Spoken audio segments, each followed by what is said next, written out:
So రీసెంట్గా మీరు వినే ఉంటారు, యాంథ్రోపిక్ అనే ఒక కంపెనీ, అమెరికన్ బేస్డ్ కంపెనీ ఒక ఏఐ ఆటోమేషన్ టూల్ని అయితే ఇంట్రడ్యూస్ చేసింది. సో అది ఎండ్ టు ఎండ్ అంటే హ్యూమన్స్ లేకుండా మొత్తం వర్క్ టాస్క్ని ఈవెన్ హ్యూమన్ చేయగలిగే టాస్క్లని కంప్లీట్ చేస్తుందని అలా సీఈఓ అయితే అనౌన్స్ చేశారు. దానివల్ల ఐటీ మార్కెట్ క్రాష్ అయితే చాలా జరిగింది.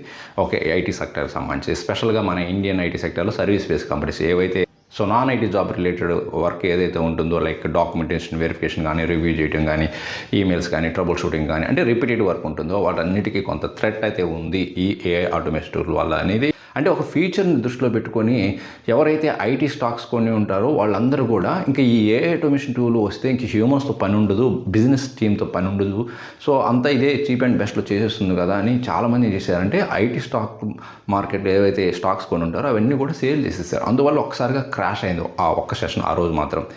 ఈ యాంథ్రోపిక్ అనౌన్స్ చేసిన దానివల్ల, ఈ ఆటోమేషన్ వల్ల ఏమైనా మన ఇండియన్ ఐటీ జాబ్స్కి ఇంపాక్ట్ ఉంటుందా అంటే ప్రస్తుతానికైతే ఎలాంటి ఇంపాక్ట్ అయితే ఉండదండి. బట్ ఫ్యూచర్లో అది ఎప్పుడు వస్తుందో తెలియదు. బట్ నైట్ అయితే ఏం జరగదు. ఇది జస్ట్ ఏంటంటే ఐటీ మార్కెట్లో ఎవరైతే ఇన్వెస్ట్ చేశారో వాళ్ళు ఒక అజ్యూమ్ చేసుకొని ఇది ఇంక ఉండదేమనుకొని వాళ్ళు సేల్ చేసేసుకున్నారు వాళ్ళు అయితే ఏవైతే ఉన్నాయో ఐటీ మార్కెట్ స్టాక్స్ అయితే. దానికైతే యాజ్ యూజువల్గా హైరింగ్ జరుగుతుంది కామన్ టెక్నాలజీస్ మీద, అండ్ ఏఐ ప్రాజెక్ట్స్ వస్తూనే ఉన్నాయి, and data engineer, data science ఇవన్నీ కూడా జరుగుతున్నాయి, హైరింగ్ జరుగుతున్నాయి. బట్ ఒక్కటి మాత్రం ఎవరైతే జాబ్ సీకర్స్ ఉంటారో వాడు గుర్తుపెట్టుకోండి, ఏఏ ఆటోమేషన్తో వే ఆఫ్ వర్క్ అనేది చాలా చేంజ్ అయితే రాబోతుంది. సో దానికి తగ్గట్టు మనం అడాప్షన్ స్కిల్స్ ఉండాలి. సో మన దరిద్రం ఏంటంటే ఇప్పుడు నెక్స్ట్ 5 to 10 years వరకు కూడా ఈ అడాప్షన్స్ జరుగుతూనే ఉంటాయి, ఒక స్టెబిలిటీ అనేది ఉండదు.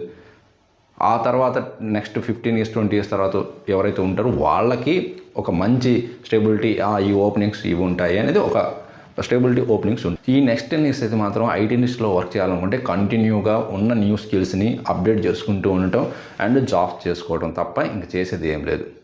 అందువల్ల మీడియాలో ఏదైనా ఒక న్యూస్ హెడ్లైన్ రాగానే దానికి మీరు ప్యానిక్ అవసరం లేదు. ఇది నైట్ జరిగేది కాదు, దానికి కొంత టైం పడుతుంది, ఇయర్స్ పడుతుంది. సో చేంజ్ అయితే మాత్రం కన్ఫామ్గా వస్తుంది. కానీ బట్ మీ సైడ్ నుంచి మీరు ఎప్పటికప్పుడు స్కిల్స్ని అప్డేట్ చేసుకుంటూ ముందుకెళ్ళండి. ఇలాంటి మోర్ ఇన్ఫర్మేషన్ వీడియోస్ కోసం మన lucky tech YouTube channel follow అవ్వండి. అదేవిధంగా మన ఇన్స్టాగ్రామ్ పేజ్ కూడా ఫాలో అవ్వండి. So thank you very much.